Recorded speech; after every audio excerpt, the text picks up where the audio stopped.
Yeah, for sure. Back like we never left, man. Michigan Legend TV, prison stories in the building. And if I ain't mistaken, I left off telling you all about my experience in my first camp, which was up north in Michigan called Camp Lehman. I think I left off describing how at the end of that first day, I found myself laying on a bunk, looking around at all the men laid out on these beds, and I realized quickly, this ain't where I want to be. Now, as I described, I had made it there earlier in the day, and instead of laying down resting, which anybody who knows and who's been in those environments, it's very hard to rest, to begin with. You got an open area, let's say like a gymnasium looking area with bunk beds lined up in rows. Of course, they done built little wall areas where it separates. You might have like 3 bunk beds in one area, then a wall separating the next area from the other 3 bunk beds. And it goes like that on down. And in this particular prison, you had a area where it was 1 bunk in that area too. And they called that bunk the Cadillac bunk. Mostly reserved for older people, elders who can't climb up on the top bunk. They usually get priority over those type of bunks, the Cadillac bunk. But me, myself, I had a top bunk. Meaning every time I get out the bed and get on it, I gotta step down past the person below me. Make sure I don't step on his mattress when I step down. And when I get up, I also have to climb back up that same way. So I'm shaking the bed every time I get down. Now, during your first bit, you don't understand that you coming in this place. And this is actually these guys' homes. Of course, your first bit, you don't realize the severity of your crime. You might not realize the severity of the time you got to do. But there's some guys in that particular prison who may have been there anywhere from a year. Some guys been in there 10 years. And here you come marching in there, and you taking it for a game. And this is actually what they would consider their home. And I'm going to give you an example. So the night went on and went past. Of course, most inmates, they have details where they might have to get up early in the morning and go to the kitchen. Some even as early as 4:00 a.m. Some have to go over to the library. Some have duties to go over to the law library. And some have duties to do other things, such as cleaning up around the unit, which they would call that particular position a porter, which is what I became later. That was my detail. I became a 3rd shift porter. That's how I saw a lot of unagreeable things going on in this particular camp, because we actually had a homeboy running around who was, somewhat part of the LBGQ community. And of course, as I said, when you in prison, a homeboy is a homeboy. So when he came up and greeted me as a homeboy, of course, we saluted as men, but I noticed there was a little feminism involved in his mannerisms. But he was still cool, we knew some of the same people, and all the other homeboys treated him, pretty much equal. But he happened to be in my unit, and I'll get to that story later on what I seen. Anyway, so the next morning, I didn't get much sleep that night. May have dozed off maybe 2 o'clock. But I noticed that I was awakened by a lot of sounds, maybe about 4:45, 4:30 a.m. A lot of guys was walking around, some getting up, going to the shower. And for those who know, and I found out, the day room at camps actually open at 5 a.m. So at 5 a.m., you can get down off your bunk. Of course, the best thing would be to do was to hit the shower, course, if I'm not mistaken, that's one of the first things I did. Woke up, got in the shower, realized I can move around. Realized I wasn't in, Jackson no more, and yesterday was reality. I made it through to my parent company. Spent most of the night looking over the commissary sheet, and as I spoke, I had my checklist already down for all the stuff that I wanted to order out of the catalogs. Now here it is, we are in prison, and as the morning progresses and I'm watching the early morning news, sipping my coffee, I noticed that it was guys walking around with street clothes on. Well, in prison, actually everything looked like street clothes because, as I say, you coming in with blue attire with orange stripes down the side. So when you see somebody with a jogging suit on and a nice pair of gym shoes walking past, he pretty much looked like he on the red carpet. And one thing about prison that people don't know is it's a group of men in prison who pretty much try to stay looking good for each other. Not in a bad way, but I mean more of a testosterone type way. I'll give you another example. So as the morning proceeded, looking around, noticed that the yard opened at 7. So that's where my routine began. And from that day forward, I pretty much ran myself thin around the unit. Of course, put in all my orders within the next few days. Eventually, my first commissary bag came, and that was a pretty much celebratory day. I mean, when I went and got that 70, because in prison, although you can have much money as you want on your books, you only can spend a certain amount on commissary. So the way that goes is the store list comes, you fill your store list out, and you send it in that night. And sometimes 3 days, but sometimes up to 1 week later, it'll be a day designated to do the store day. So they will call you guys over there, you stand in line, and one by one you guys get your store bag. Now while you getting your store bag, you watching others getting theirs, and you can see who walking away and who got money and who living off the state. If you see a guy with a bunch of ramen noodles in the bag, he most likely living off the state. But when you see guys walking past with that roast beef in the bag, the chili, the cheese, the summer sausages, the tunas, he's getting some money from the world, or he's been jailing a long time and maybe have stacked up a lot of money on his books. But one thing for sure, two things for certain, my first week there was pretty much very full of activity and entertainment. And most of the time, I was the entertainment. As I titled this Do's and Don'ts, I realized I wanted to share some of the things I learned on my first prison bit that I wouldn't recommend other people who might go through this situation to do. As I mentioned in the last episode, one of the things I did was got on the yard and went to talking too much. I embraced, although I wasn't like that in the streets, I got in prison and fell for the homeboy trick. Embraced everyone from Saginaw as if they were my homeboy. So pretty much laugh and giggling too much. Happy to be away from Jackson. Happy to be getting my time started. And excited about getting into this system. Because mind you, this is my first prison bit. And when you're on your first bit, you might take it, for a joke. As it would come to be, I actually did. And that could be one of the reasons why I returned.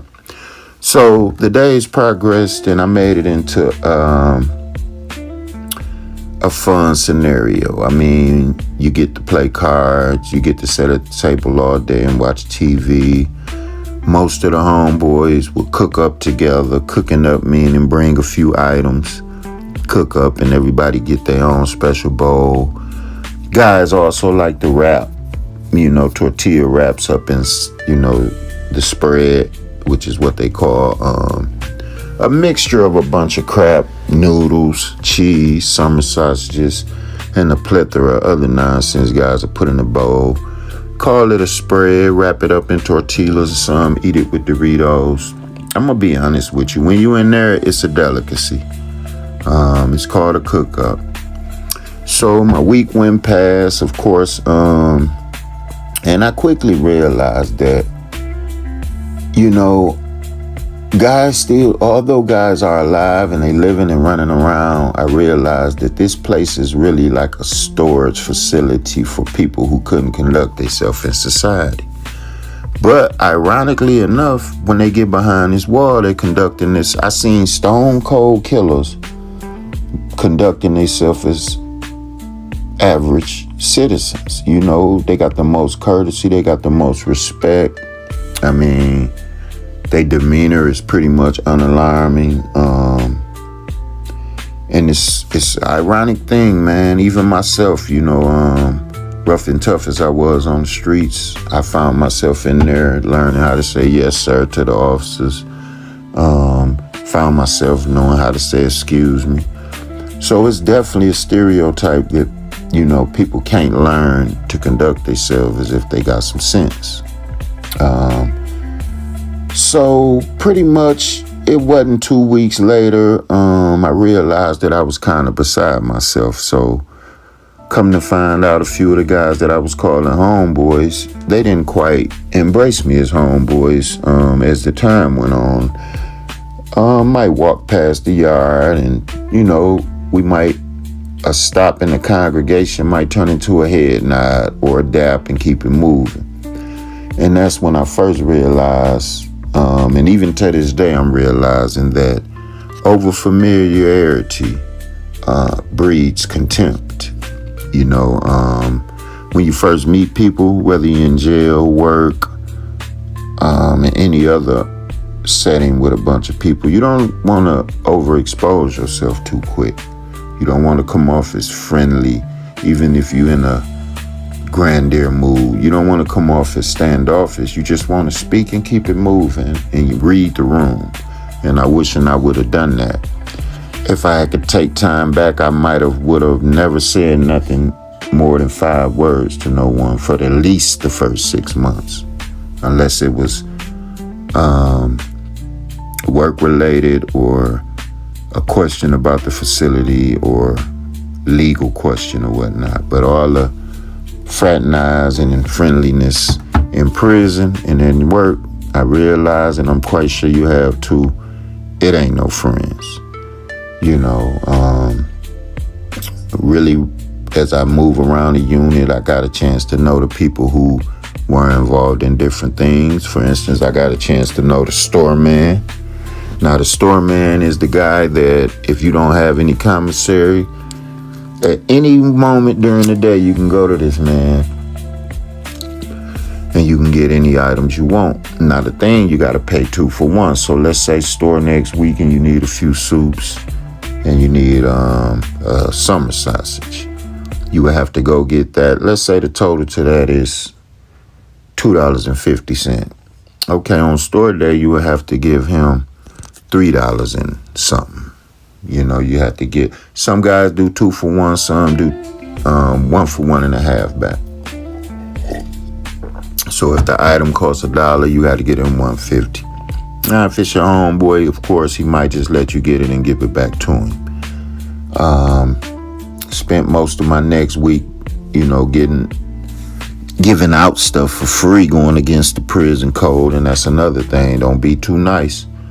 When you give all your food away, you will come to find out that if you need something, you might not be able to get it as freely as you gave it away.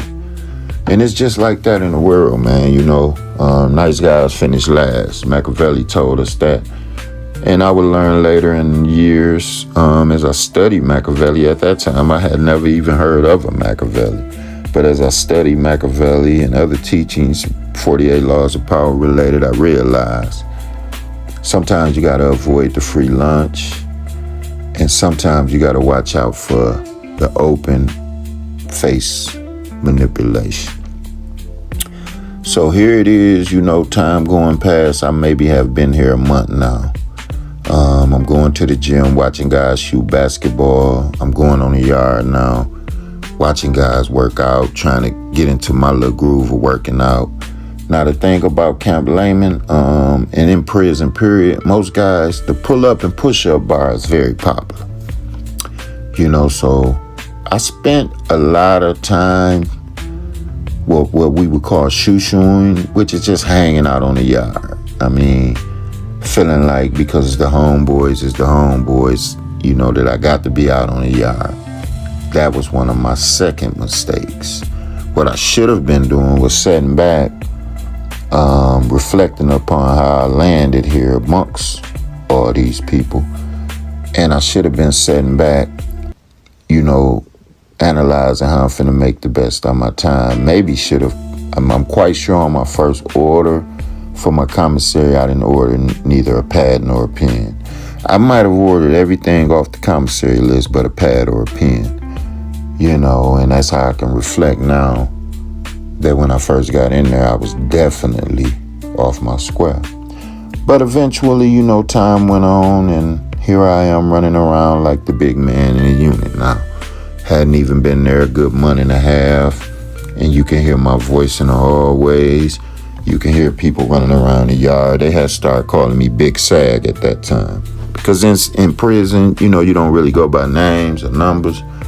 You might go by cities. So if a guy from the D, you would call him Detroit. A guy from Pontiac, you would call him Pontiac. Go get Pontiac for me. And so on and so forth. So, I was known as Big Sag, short for Saginaw. And you can find any of my partners at any time. After so long, I started wanting to hang in the unit more. I realized that this fraternizing ain't getting me nowhere. It's a bunch of low vibrational, mediocre conversation going on. And at this time, as I say, you could smoke. So they actually sold Black and Milds on the commissary list. Now, the thing about a Black and Mild in prison, and it's like a Cuban cigar, but guys overdo it. If you ever heard the word freaking a Black and Mild, that's when they stand there and guys take their hands and play with the Black and Mild for so long, take all the tobacco out, pull the white paper out, stuff the tobacco in. This process takes literally like 20 or 30 minutes just to smoke the Black and Mild. So, I guess it put you in a mind frame of some guys standing around rolling up a bunch of marijuana. But in this case, it's a Black and Mild. And for the people who don't have commissary, Black and Milds are very tempting because, of course, they passing them around, so you get a chance to hit you a Black and Mild, hang around the homeboys. So here I am now smoking Black and Milds in prison. I clearly didn't come to better my health. I'm smoking Black and Milds in prison, and they had another bag of cheap tobacco called Midnight Special. You can get a big bag of this for about $20 and roll up probably like 400 cigarettes. And another thing, people selling a lot of cigarettes in prison. That's definitely a hustle. So if you ever been to prison or you know how powerful shots of coffee and selling cigarettes are. And mind you, that's my first prison bit. And pretty much by the time I get to my second one, I think they had stopped tobacco products from being sold in prison. So basically, I had a ball the first month. Then I settled down the second month, started trying to stay in my unit more. More or less trying to get my mind right. I think a few things had went on in the world that reminded me that I need to be out there. It's not fun. I messed up. So I started reflecting, but every day, like clockwork, Big Sag, somebody wants you outside, and I grab see, the power of saying no didn't click into my later years. So every time somebody come, I grab my state stuff and walk on out. Now eventually the orders that I put in came, and you would think I mean, you would think I'm on a runway to Paris the way that I came through on these boys. I mean, literally, I had ordered 4 jogging suits, different colors, 2 pairs of shoes, boots. I did order a KTV on my first bid. Actually, I'm going to be honest. I didn't actually order a KTV. I was in the process, and I bought one off the street. Now, buying something off the street in prison means that it's something, because every day when you walk out on the yard, there's guys selling stuff, as I mentioned in episode 3. So, selling tapes on the yard, a guy walking around selling some gym shoes. They may be new, they may not. A guy walking around selling some visiting clothes, which would be some jeans or a sweater that you normally couldn't wear around. It's normal. So, every so often, it'll be someone selling a used KTV, which is a clear TV, small model that everyone has. And I think I bought a used KTV for maybe like $15, $20, $30. So eventually, within 2 months, I had everything I need to make me feel like John Gotti in prison, which I would later find was one of the stupidest things that I did. You know, I came right to prison and got comfortable. And I think that's part of the stigma that comes with prison. You can come in and lay down, or you can come in and get up, you know. And I'm going to be honest, as I look back on my first prison bit, I came in and laid down. I got comfortable. They was watching certain shows back then. I was getting into them. Nip-tuck, and anything that you could see any body parts with. That's what people was mostly watching. Nip-tuck, Baywatch, just any, you know. Prison is ridiculous, man. So, as I came to learn, it didn't take long. I was walking around prison like John Gotti within a matter of months. I mean, I had every color skull cap, every color hat. And I even bought a pair of glasses, a Salvatore Ferragamo glasses off a guy in there for $75. So anyway, I'm walking around and I'm noticing that it's just like the streets, you know. Although none of us didn't really have none, all of us are incarcerated. It's still some guys who don't want to see you with an extra pair of sweatpants. So of course, my likeness began to dwindle, because once people found out that I'm not one of those individuals that's social, everything just went to going downhill, because by then they had brought the monster back out. People was begging too much. People was playing too much. The guards had started noticing that I was spreading myself thin and trying to be too known, and they was shutting me down. I mean, eventually I realized that although I was at a camp, it wasn't no good place to be. Now, the magic happened when I got a paper in the mail one day explaining to me how I might be eligible for the halfway house. Now, the halfway house, for those who don't know, is a place you go when you almost halfway home. So, by me having 23 months,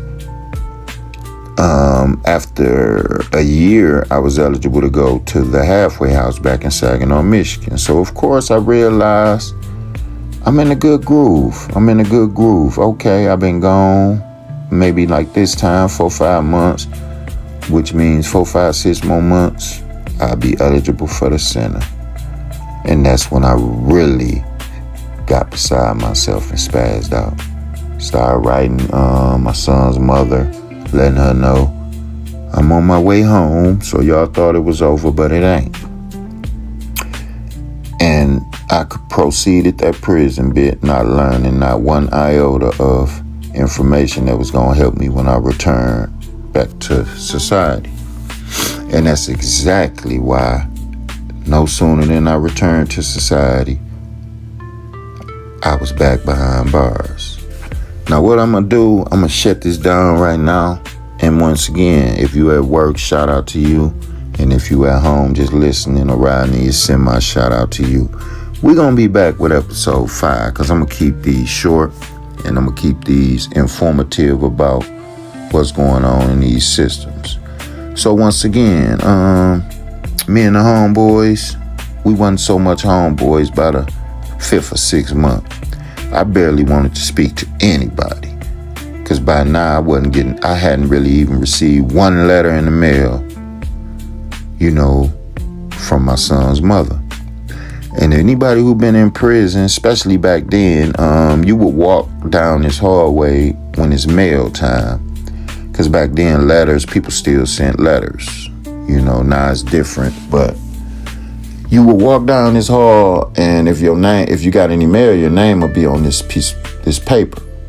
And I remember walking every day down that hall. Sometimes I walk past, act like I ain't even looking up there, and if I don't see B.4 or if I don't see my bunk number, I just go and keep walking past. I start glancing up sometimes just to see was it up there, and it never was. So I realized that when you go to prison, people will forget about you. I realized quickly that when you go to prison, you just can wait on mail. And then when I come home, I realize how the letters is not all the way authentic all the time. So I had wrote her maybe 3 times and I hadn't received not one response. So of course my time by then was very miserable because I had to live with the fact that I've been gone 6-7 months and we was done. And one thing about prison, if you worrying about what a woman doing when you on the outside, when you on the inside worrying about what they doing on the outside, man, your time gonna be like 10 times harder. There's so many guys stressing in there, guys on the phone yelling, cussing their girl out, guys cussing their family members out because they didn't send them some money. In prison, what I learned is a lot of inconsiderate, immature men, never grew up, still wanting to be took care of. And although most people think prison is hard, I'm going to be honest with you, it's very less stressful in prison than it is in the world. They don't have to worry about bills. They don't have to worry about nothing but what they're going to eat that night and watch on TV. So we're going to skate back in with episode 5. And I hope y'all enjoyed it. And if you didn't, if you made it this far, salute to you anyways. Shout out YouTube. Shout out everybody who rocking with the umbrella, man. Like and subscribe to the channel. And we'll be back.